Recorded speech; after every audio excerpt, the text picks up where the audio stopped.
Do you ever notice that when your home feels chaotic, your brain feels the same way too? In today's video, I want to share with you how I keep an easy to manage home, not one that's minimalist or perfect, but calm and functional so that I have more mental and emotional space for my creativity and my ideas to flow. And most importantly, so that I can simply be at peace in my space. If you're a highly sensitive solopreneur, a coach, a creative, an artist, or a practitioner in your 40s, 50s, 60s, and beyond, and you spend a lot of time at home, then this video is for you. I'm going to share some simple systems that you can use in your home, the same systems and the philosophy that I have to help me maintain my home, stay on top of things, keep things very sustainable so that I can relax and I can enjoy my home versus always feeling like it's taking the life out of me. This isn't about a perfect home where there's never mess or it doesn't look lived in.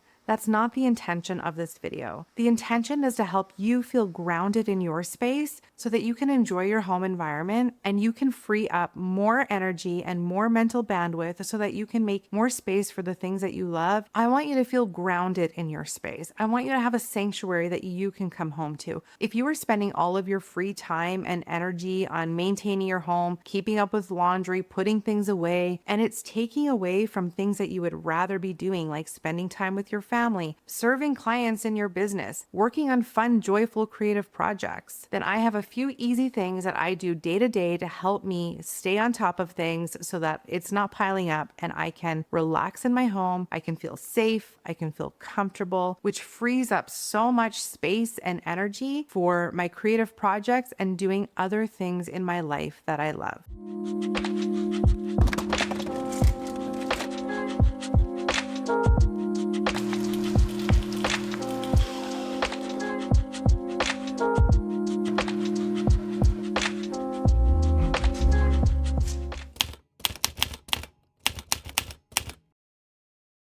Even though I keep an easy to manage home now, it wasn't always that way. For years, I struggled with just always feeling that when I had a free second, I was having to do the dishes and put clothes away, do laundry, tidy up, take care of the piles of clutter that have piled up throughout the week. And when it came time to have free time for myself, instead of relaxing and just enjoying my space, I found myself irritated and overstimulated by all of the visual clutter that I could see around me. Not only did I not feel as though I had time to go out and do things that I loved, go spend time with friends, when I did anything, I always had this dread of coming home to this big mess, to a space that just felt overwhelming and not a place that I wanted to kick my feet up and just sit back with a nice book and relax in. One thing that I've realized is that my home is not separate from my nervous system. It is a part of it. When my home is chaos, my home is cluttered, and there are things all in disarray, it's a reflection of what's really going on for me mentally. It's a reflection of how I feel on the inside. The shifts that I'm about to share with you did not happen overnight. These are small, gentle shifts that I started to implement over time.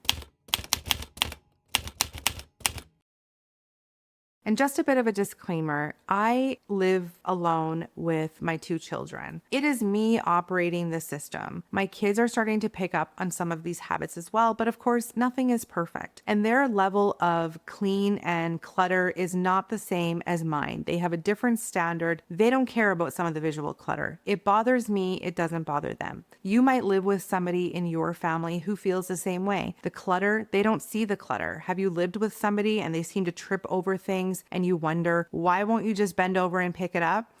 Speaking from experience, obviously. But some people just don't see it. So it's really important if you start to implement some of these systems to make sure that the people in your home who live with you understand the importance and the value of helping you maintain these systems so that you're not the only person having to pull the entire weight of a household, which is a lot. So that's the first thing, is make sure that you are talking to people in your home, you're getting others on board, and you're getting their buy-in. Come at it from an open conversation.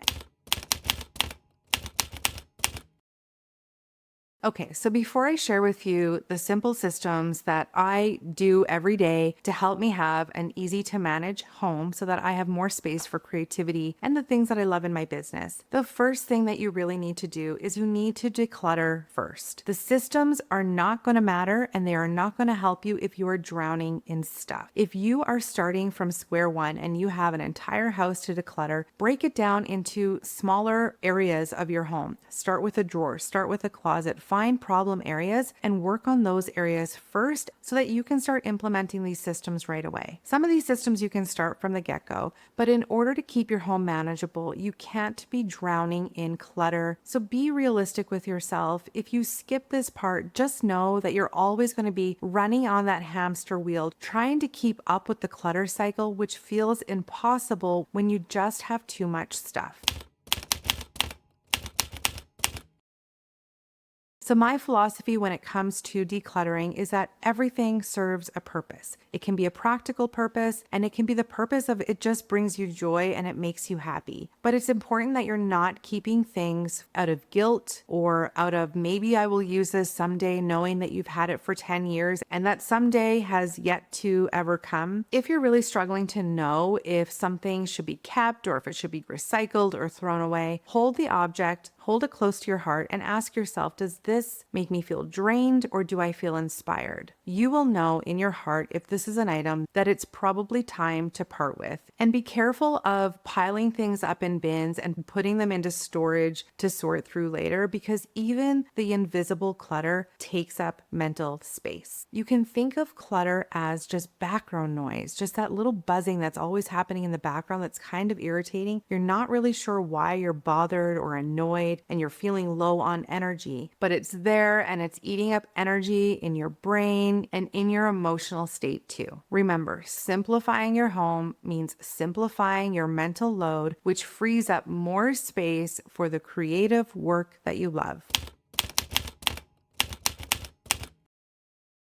So step two, and this is my personal philosophy, and it is really truly the heartbeat of all of this, and that is that everything has a place and everything has a purpose. This is the grounding center. This is the core of everything because when everything has a place, I don't have to think about it. All of those little day-to-day things, you don't realize how taxing that is until you don't have to think about them anymore. I used to come home and there'd be little clutter piles everywhere with stuff that I didn't know what to do with it. I would spend some time telling myself that I need to take care of this. So I'd be using up energy and creative bandwidth trying to figure out what to do with this stuff. And then I would get overwhelmed because all of my drawers were full. I didn't have a designated place. I didn't really know what to do with it. So I'd walk by it day after day, and that little pile would always be annoying me. There would be things out on the counter. I didn't know where to put them. There would be shoes and coats all over the chairs and all over the floors. And because nothing had a place, I was always spending so much time and energy trying to organize the chaos. And then I'd find a week later or even a few days later, the piles would be back. They would be piled up higher than ever, and I would be back to square one wondering what to do with all of this stuff. So now I try not to keep things that don't add any value to my life. I just try to keep the things in my home that are supportive to our life, that are functional, practical, or they bring me some joy on an emotional level. I like to have things around my home that are beautiful and inspiring because that makes me feel good in my space. Don't just think of how your home can support you from a practical level, think of how it can support you emotionally too. When everything has a place, it means fewer micro decisions throughout the day.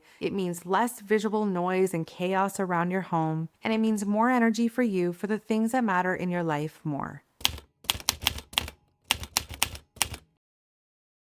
The third step is to create some simple systems in your home to help you keep on top of things, to help things have a place, to help keep things in order on a day-to-day basis so that it's not piling up and you're not spending your weekends or you have a spare pocket of time to manage all of these things that have piled up throughout the week. So the first system is that everything I need is where it belongs. What's really nice about having a system where everything that you need is where it belongs is you don't have to be running all around trying to find things. And the biggest thing that I've noticed is that it reduces the resistance you feel towards having to do something. So for example, I have 4 bathrooms in my home, and in every bathroom, I have the same setup of cleaning supplies. There's toilet bowl cleaner, there's window cleaner, there's, countertop cleaner. I have paper towels and rags, and every bathroom has the same setup. I don't have a day of the week when I clean the bathrooms. If I go into the bathroom and I notice that things are kind of sticky on the countertops, there's some water splashes on the mirrors, and I want to give it a clean, I have everything there at my fingertips. I can pull out those supplies. I give everything a wipe down. I spray it, and it's done in less than 5 minutes. I'm not having to use up mental bandwidth or space or energy to try to find the things that I need. I don't feel so much resistance because everything that I need to do the job is right where I need it. Having the system in place was honestly a game changer. It did cost a little bit of money up front to put together these systems, to have a little basket in each bathroom with all of the things that I would need. It does mean that it does take up a little extra storage space. So if storage is a problem for you, you may want to find another area where you can store it that it's close by, or maybe you have a smaller space and you don't need to have your cleaning supplies in every area of your home. That's fine. But then think about other things in your home that could benefit from having a system where everything that you need is right there, handy at your fingertips. The next tip and the next system that I have in my home is to systemize any bottlenecks. So this is similar to the last tip, only it is looking at areas in your home, again, that are frustration points, things that you find yourself getting really annoyed by that take up a lot of time, take up a lot of energy. So for example, in my home, one of the things that we always ran into in the morning, it's busy, it's a little more chaotic around here trying to get kids out the door. And I'd be saying to my kids, do you have socks on? Where are your socks? Don't forget your socks. And I'd be giving them socks. And then inevitably it'd be time to get out the door and nobody had socks. Nobody could find their socks. The socks, they just went missing. So this was happening all of the time, and it was getting really frustrating. And I felt like I was using up a lot of energy trying to remind everybody about this simple little thing. So instead of fighting with everybody and feeling annoyed every morning, every time we had to try to get out the door, instead, I keep a little basket of socks and things that we often find ourselves looking for, like hair ties. I have a hairbrush that's kept in our bathroom. I have toothbrush and toothpaste in all of the bathrooms as well for my kids, so that if somebody forgets to brush their teeth and we're in a hurry, or they don't feel like going back upstairs and it becomes that resistance again for them to do the task, I have everything there at our fingertips. But again, it's looking at those areas in your life where you feel that frustration. You feel that frustration building, you feel annoyed, you feel overstimulated and overwhelmed, and then just trying to come up with a way to make that easier for you, to make that problem go away, essentially. So I have everything we need in different places throughout our home so that I always have it at my fingertips, and I'm not having to waste a ton of time and energy feeling scattered and emotionally drained, trying to micromanage everybody and keep on top of all of the things. The third tip that I have and little system that I do in my home is that everything goes away right away. I mean, of course, there are times when I'm sick or, I'm tired or it's very late and they get pushed until the next day. But like the next day would kind of be it. When I was working my corporate job and I would come home from work, I used to come in, I'd throw my purse and my jacket on a chair. I would just take groceries out and I would leave the bags from the groceries there on the floor to be tripping over. And everything just seemed to be piling up constantly. But rather than leaving things out for me to have all of this visual clutter and stimuli and to feel overwhelmed, now I just put it away. So when I come home, I take my coat off, it goes back on the hanger. I have a designated spot for my purse and my boots. Even with my kids, when we get home, I take their backpacks and I take out their lunch kits. I make sure to take out all of the food. There's nothing rotting in there. Nothing is worse than when you forget to clean out a lunch kit and you find some really nasty surprises in there, which if you're a parent, we've been there. But I don't do those things anymore. I know that if I leave it, it's not going to get done and it's going to feel even more overwhelming when it comes time to do that task later. So I've just learned and I've just trained myself to take care of these smaller little things as they come up. So I'm not having to expend so much energy later. I'm not having to spend more time feeling frustrated about it. It takes way less time just to do the thing, take care of that thing in usually under a minute or less. I can unpack the kids' lunch kits, for instance. I can take the the old food out. I can throw their dishes in the dishwasher in under a minute or two. It really doesn't take that much time. So when you can, try to put things away as quickly as possible. Don't leave them out, or it's just going to be eating away at your creativity and your calm and your peace. The next system that I have is I do one load of laundry from start to finish every single day. One of the things that I used to do is I would let laundry pile up for a week and it would sit there. So I remember some days doing like 5 and 6 loads of laundry in a day, and you're literally there all day taking care of laundry. But rather than putting it away, I would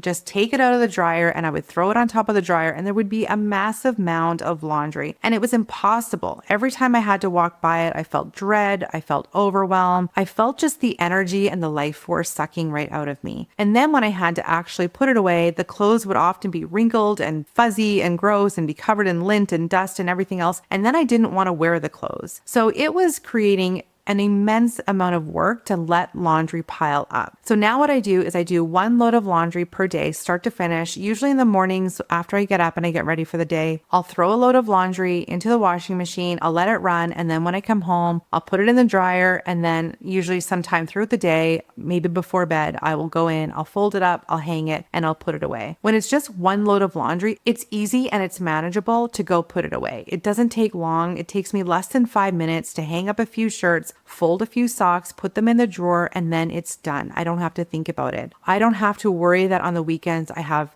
to stay home and do laundry. Like, that doesn't happen in my world anymore. And I'm so relieved to say that. And I just feel so good about myself when I'm taking care of my things and I'm taking care of our clothes and things are nicely hung and they're not all wrinkled. And, I can take something out of my closet and it's fresh. It looks clean. It feels good. Again, it's one of those things that it gives me life versus taking it all out of me. The final mini system that I implement in my home is I have 2 15-minute resets per day. So it usually looks like this. I get up in the mornings and, the mornings are usually busy. The kids are getting themselves ready for school. We're getting off to school. I'm making breakfast. We don't tend to have a lot of time, but I am kind of putting things away where they go if I have time in the mornings, offloading the dishwasher from the night before, trying to reload the dishwasher from the morning dishes. I bring the kids to school, and when I come home, anything that hasn't been done, I do a quick tidy. I clean off the counters. I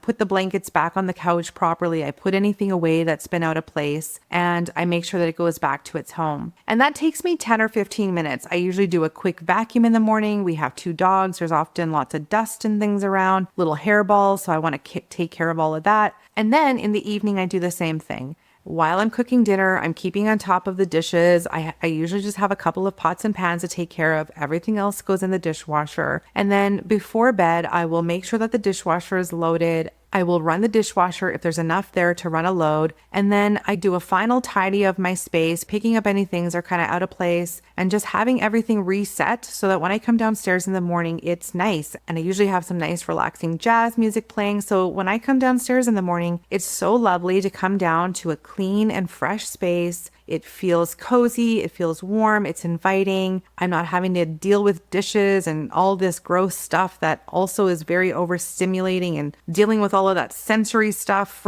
from like gross things that have been left out on plates overnight. I mean, that used to be my life. Like, if that sounds familiar, I have been there, but I can tell you, having a few simple systems in place and not having to deal with those things and start your day that way is just, it's so life-giving and it's so fulfilling, and it brings me so much joy and happiness to be able to feel calm and at peace in my space. Truly, it's an amazing feeling.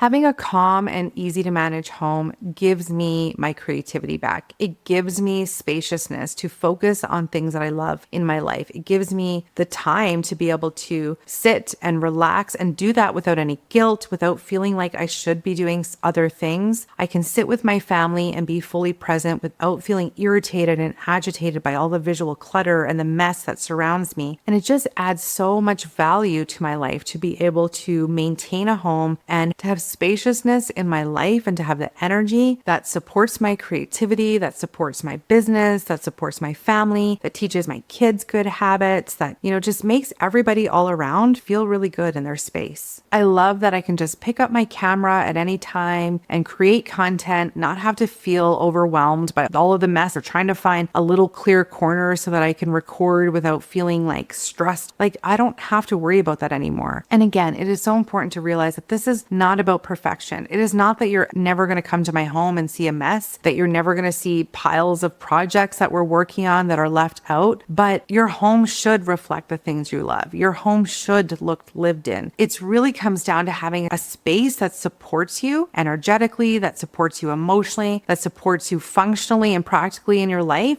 so that you just have more time to focus on other areas of your life that are more important to you. It's really not about perfection. This is about alignment. It's about living in deep alignment with the things that you care about, with the way that you want to live. It's about bringing intention to your space and into your life so that you can live in a way that feels free, that feels sustainable, that brings you joy and fulfillment rather than draining you. Your home and your environment should nourish you. It shouldn't drain you. It shouldn't make you feel overwhelmed. It shouldn't make you feel unhappy or any unease. You don't need to have a perfect home. You need to have a supportive one. So take out your journal and ask yourself, what kind of home environment will support your creativity? What will help you thrive? What are some of the bottlenecks and the frustrating things that you're having to deal with day in and day out that you would like to implement some systems? Would any of the systems that I shared today, could they be supportive for your life and for your home? Let me know. Are there other things that you do that you find helps you have an easy to manage home? Share it in the comments below. Let us know what you're doing. Let us know what works or what you find to be really helpful so we can all learn together. If this video spoke to you, please subscribe for more slow, creative living tips and videos to help support you and your creativity and help you have more energy and spaciousness for the things that you truly love in both your life and in your business. And if you would like to learn more about my slow business philosophy and you want to reset in your business so that you can start to get in better alignment and move forward in a way that's intentional, where you have spaciousness to focus on the areas of your business and your work that really mean the most to you, then visit my website, check out my guide, The Art of Slow Business. It's a free audio coaching guide. It's a 15-minute guide where you can learn about my philosophy. It just kind of gives you space to pause and to reflect on the things that are important for you and for your creativity and for your business. I take calm and simplicity and sustainability seriously. That's it for this week's video. Thank you so much for watching, and I will see you again next week.